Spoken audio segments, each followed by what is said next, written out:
My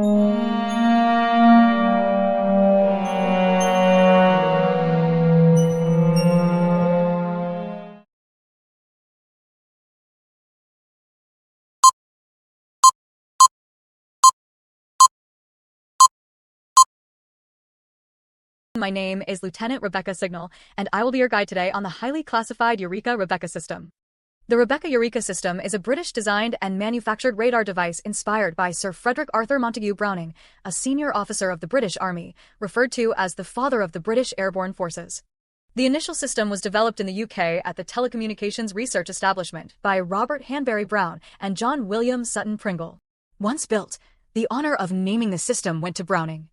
The Rebecca name comes from the phrase, recognition of beacons. However, Browning was the husband of the author Daphne du Maurier. It is no coincidence that one of his wife's heroines was also named Rebecca. The Eureka name comes from the Greek word meaning, I have found it.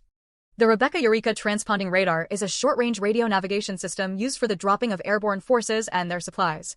It consists of two parts, the Rebecca airborne transceiver and antenna system, and the Eureka ground-based transponder. Rebecca calculates the range to the Eureka based on the timing of the return signals and its relative position using a highly directional antenna. The original Eureka proved too heavy for practical purposes, so in December 1942 Brown was flown to the U.S. to meet with the U.S. Troop Carrier Command. They started production of a number of versions of the Mark III, including the Eureka PPN 1A, which you see here. Operational frequency is between 214 to 234 MHz, with an average range of 50 miles. The airborne Rebecca interrogator transmits a 4 to 5 microseconds long pulse at a rate of 300 pulses per second. Upon receiving the signal, the Eureka beacon rebroadcasts the pulses on a different frequency. There are 5 transmit and 5 receive frequencies. The preset frequencies A, B, C, D, and E, both for receive and transmit. Send and receive can't be on the same channel, preferably with 2 or more channels difference, like send A, receive C. This gives 12 usable combinations. The antenna is a 9.5 feet mast with a simple ground plane on top. The Eureka unit also includes a keying system that periodically lengthens the pulses over a period of seconds, allowing a Morse code signal to be sent for station identification.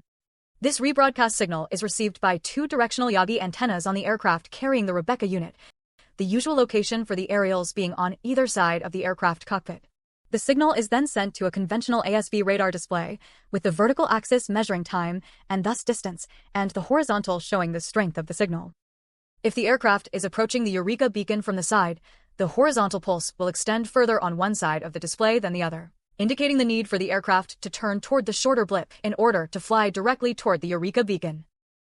It is vitally important that the Eureka equipment does not fall into enemy hands in order to avoid the danger of any future effective German electronic warfare countermeasures. Therefore, Eureka carries a demolition charge, actuated by a button on the rear of the unit.